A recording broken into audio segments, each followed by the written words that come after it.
जमात-ए-इस्लामी हिंद की जानिब से दहली में वाक़े जमात-ए-इस्लामी हिंद के हेडक्वार्टर पर प्रेस कॉन्फ्रेंस मुनक़्क़िद की गई। इस प्रेस कॉन्फ्रेंस का मकसद मुल्क में मौजूदा हालात के ताल्लुक़ से रखी गई। इस मौके पर जमात-ए-इस्लामी हिंद के vice president engineer Mohammad Salim ने मीडिया से बात करते हुए तफसीलात बताई। देखिए, ये जो जिस तरह की नेचुरल मुसीबतें आ रही हैं और पंजाब में ख़ास तौर से इस वक्त सबसे ज़्यादा प्रभावित है पंजाब। इससे पहले उत्तराखंड और हिमाचल में भी हुआ, लेकिन जिस तरह से लोग आगे आ रहे हैं मदद के लिए, वो हमारे देश की एक पहचान है। और ख़ास तौर से मुस्लिम समुदाय के लोग वहाँ आगे आ रहे हैं, मुस्लिम धर्म गुरु वहाँ आगे आ रहे हैं, मुस्लिम संस्थाएं आगे आकर वहाँ मदद कर रही हैं। जबकि पंजाब में 2% मुसलमान हैं। और वैसे पंजाब के बारे में हम कह सकते हैं कि पंजाब में वहाँ जो आपसी सद्भाव और भाईचारे का जो वातावरण है वो बहुत अच्छा वातावरण है, और इसलिए लोग आगे आकर आगे बढ़कर काम कर रहे हैं। तो ये सबकी जिम्मेदारी है, और मुसलमानों की तो ये खास जिम्मेदारी है, उनके मजहबी जिम्मेदारी है कि कोई भी मुसीबत में हो तो उनकी मदद की जानी चाहिए, चाहे वो किसी धर्म का हो, कोई भी हो, कहाँ भी हो, जहाँ तक भी आप मदद पहुँचा सकते हैं वो पहुँचाएं। सर, जिन मदरसों मस्जिदों पे आरोप लगते थे कि ये इसके अड्डे हैं उसके अड्डे हैं, वही मदरसे सबसे पहले पहुंचे हैं सर, और जो आरोप लगाते हैं वो अभी भी नदारत है। देखिए, यहाँ इस देश में एक नफरत की राजनीति चल रही है, और नफरत की राजनीति के तहत बहुत सारा झूठ बोला जा रहा है, जहर उगला जाता है, ताकि इस देश में धर्म की बुनियाद पर लोगों को बांटा जा सके। लेकिन अब भारत की जनता ये समझ रही है, और सब जानते हैं कि नफरत फैलाने वाले लोग कौन हैं। लेकिन चाहे वो स्कूल हो, मदरसे हों, यहाँ जो तालीम दी जाती है, दीन की तालीम और धर्म की तालीम और मानवता की जो शिक्षाएं हैं, वहां से भी मदद हो रही है, आप देख रहे हैं। तो ये तो खुद सबूत है इस बात का कि ये जो आरोप लगाए जा रहे हैं, ये किसी राजनीतिक उद्देश्य से एक नफरत पैदा करने के लिए कभी मदरसों को, कभी मुस्लिम समुदाय के लोगों को निशाना बनाया जाता है। आसाम में जिस तरह से सैकड़ों लोगों को जब बेघर कर दिया गया, देखिए, आसाम में जिस तरह से सरकार एविक्शन कर रही है, लोगों को उजाड़ रही है। सरकार का काम लोगों को बसाना है, ना कि उजाड़ना। वहाँ ऐसा लगता है कि सरकार उजाड़ने पर तुली हुई है, और वहाँ भी इस उजाड़ने में भी निष्पक्षता नहीं है। वहाँ उजाड़ने में भी एक नफरत का एजेंडा काम कर रहा है कि एक खास समुदाय के लोग, मुस्लिम समुदाय के लोग, बंगाली बोलने वाले मुस्लिम, उनको कभी बांग्लादेशी बताकर और बाहर का बताकर, जबकि सारे डॉक्यूमेंट्स उनके पास मौजूद हैं, एनआरसी के डॉक्यूमेंट मौजूद हैं, वोटर कार्ड मौजूद हैं, और प्रॉपर्टी के चीजें भी मौजूद हैं। इसके बावजूद जो कानून की जो प्रक्रिया है, उस प्रक्रिया का उल्लंघन करते हुए और लोगों के घर डिमोलिश कर दिए, बेघर कर दिया गया, कई कई बस्तियां उजाड़ दी, और वो भी सेलेक्टिव है, यानी एक मुस्लिम समुदाय को खास तौर से वहाँ टारगेट किया गया है।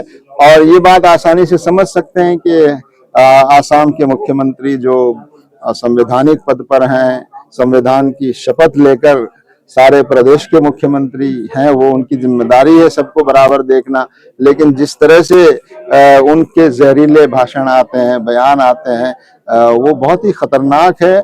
मैं समझता हूँ कि केंद्र सरकार को और हमारी अदालतों को भी इसका संज्ञान लेना चाहिए कि एक संवैधानिक पद पर बैठे हुए व्यक्ति अगर इस तरह नफरत की भाषा बोलते हैं, ऐसे लोगों के खिलाफ कार्रवाई होनी चाहिए। जी बताइए। आसाम के मुख्यमंत्री ने जो एक मुस्लिम रहनुमा को जो धमकी दी है, उनको गिरफ्तार करने की बता रहे हैं ना, वो तो एक बात नहीं है, वो तो जो जहर उगल रहे हैं वो उनका नफरत का एजेंडा है। जी सर, बिहार में जो इलेक्शन में 35 लाख वोटर ने चुनाव काट दिए हैं। देखिए, बिहार में जो SIR की जो प्रक्रिया शुरू हुई है, हम खुद बिहार गए थे और वहाँ लोगों से मिले, और वहाँ जमात-ए-इस्लामी हिंद के लोग भी काम कर रहे हैं। 65 लाख लोगों को पहली बार में जो वोटर लिस्ट से निकाला गया। तो इस पर बड़े सवाल खड़े हो रहे हैं कि ये जो किस आधार पर ये फैसला किसने किया। ये फैसला चुनाव आयोग में जिला अधिकारी या जिला अधिकारी के तहत काम करने वाला एक अधिकारी ये तय कर रहा है कि ये फला नाम जो है ये विदेशी है, ये फला आदमी मर गया है, ये फला वो है, तो ये बैठकर वहां फैसला करके लोगों को निकाल देना, ये कितना बड़ा ये गलत काम है कि आप वोटर्स के राइट को जो है वो आप खत्म कर रहे हैं, जबकि आधार कार्ड लोगों के पास है और दूसरे दस्तावेज लोगों के पास हैं। 2003 में जिन लोगों की नाम लिस्ट में थे उनके नाम इस तरह से हटा देना ये बहुत ही गलत है। और दूसरा ये कि चुनाव आयोग को ये अधिकार किसने दे दिया कि वो ये तय करे कि कौन इस देश का नागरिक है और कौन विदेशी है। किसी को विदेशी साबित करने के लिए बाकायदा एक प्रक्रिया है और उस प्रक्रिया को फॉलो करके ही किसी को विदेशी साबित किया जा सकता है। जिसको आप विदेशी साबित नहीं कर सकते वो सारे इस देश के नागरिक हैं और उनको वोट का अधिकार है, चाहे उनका घर हो या ना हो, उनकी जमीन हो या ना हो, उनका कोई एड्रेस हो या ना हो, वो फुटपाथ पर रहते हों या वो जंगलों में घूमते हों, उनको तलाश कर करके वोटर में लिस्ट में उनका नाम दर्ज करना ये चुनाव आयोग की जिम्मेदारी है। चुनाव आयोग का काम लोगों को शामिल करना, उनको वोट के अधिकार को सुनिश्चित करना है। चुनाव आयोग का काम लोगों को विदेशी डिक्लेयर करके या किसी और बहाने से इस तरह से नाम काट देना, ये मैं समझता हूँ एक राजनीतिक दबाव में किया गया एक काम है। और चुनाव आयोग स्वतंत्र काम करने के बजाय ऐसा लगता है कि राजनीतिक एजेंडा पर काम कर रहा है। हम चुनाव आयोग को कहना चाहते हैं कि वो सरकार और राजनीतिक दबाव में काम करने के बजाय कानून के मुताबिक काम करें। वोटर अधिकार यात्रा के दौरान जो है सलीम साहब, उमर खालिद को जमानत नहीं मिली है, 5 साल से बिना ट्रायल को जेल में बंद है। जो कपिल सिब्बल है वरिष्ठ वकील, उन्होंने कहा है कि जो हाई कोर्ट के जजेज हैं वो डरे हुए हैं। इस पर जमात इस्लामी क्या करेंगे? आगे आप लोग क्या स्टेप हुआ, क्या प्रोटेस्ट करेंगे या इसके अलावा क्या कर सकते हैं सर? क्योंकि करें कि मुस्लिमों को टारगेट किया जा रहा है। देखिए ये बात साफ है, हम पहले भी कह चुके हैं, किसी एक व्यक्ति का मसला नहीं है। ये 2020 के दंगे हुए नहीं थे बल्कि कराए गए थे और सरकार जानती है, एजेंसियां जानती है कि किसने कराए दंगे और क्यों कराए और उस दंगों में किसको टारगेट करना, किसको नुकसान पहुंचाना उनके सामने था।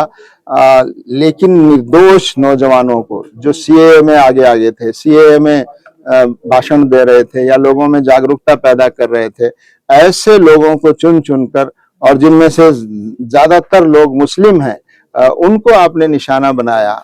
और अब आप 5 साल में कोई सबूत भी ला नहीं पा रहे हैं, 5 साल में ट्रायल भी शुरू नहीं हुआ है, 5 साल में अपराध साबित नहीं हुआ है। अदालत का ये उसूल है संविधान का कि जिस पर दोष साबित नहीं होता वो निर्दोष होता है। और आप निर्दोष को कैसे जेल में रख सकते हैं? या तो आप दोष साबित करके उसको सजा दीजिए। 5 साल तक आप दोष भी साबित नहीं कर रहे हैं, ट्रायल भी शुरू नहीं कर रहे हैं और बेल भी नहीं दे रहे हैं।